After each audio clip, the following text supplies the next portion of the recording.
Nahugasan na natin at na-scrub maigi ang ating lito. Yan ang ingredients na ating i-add on para sa ating masarap na sabaw. Mayroon tayong ginger, kamatis, spring onion, lemongrass, long beans, at patola. So yan ang mga sangkap na ating i-add para sa masarap na sabaw natin. Mayroon tayo dito 2 pot na kumukulong tubig.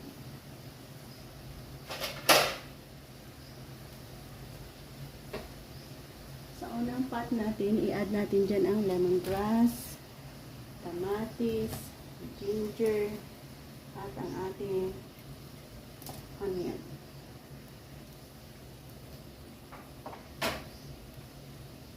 Sa isang pot natin kumukulo, hugasan natin ang ating shell dahil sa make sure natin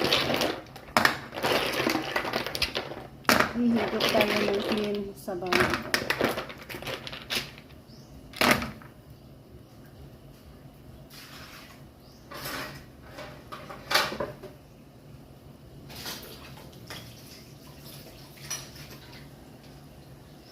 Isang hugas dito.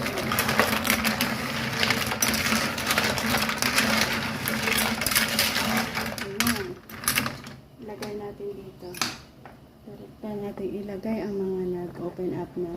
To make sure lang ito na buhay ang mga shell na ito. Minsan kasi may mga sand sa loob. Kaya ito yung process na kailangan natin para sa masarap na sabaw.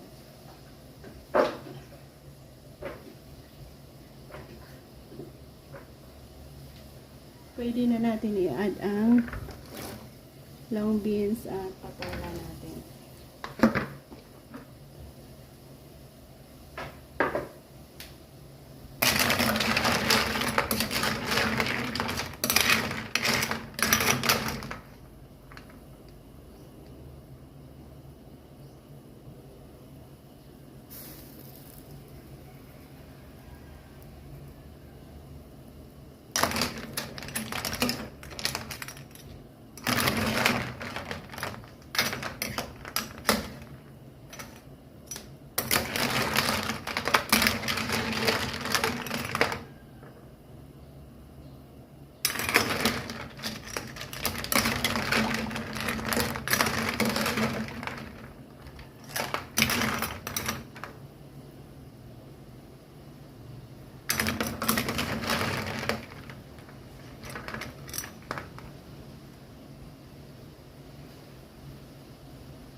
Ang bagal mag-open up. Pakita nyo ba ang sabaw niya? Super black na. Yan ang ating i-check kung lahat ba ay buhay.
Yan, i-add na natin.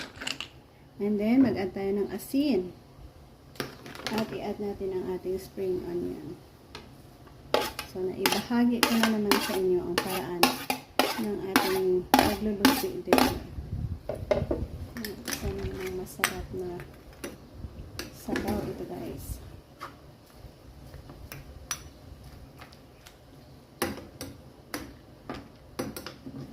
At na rin yung long beans. Anong mga long beans natin?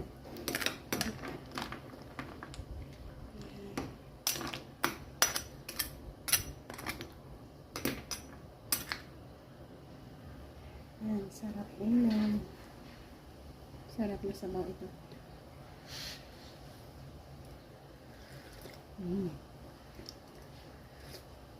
Namit get.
Namit get.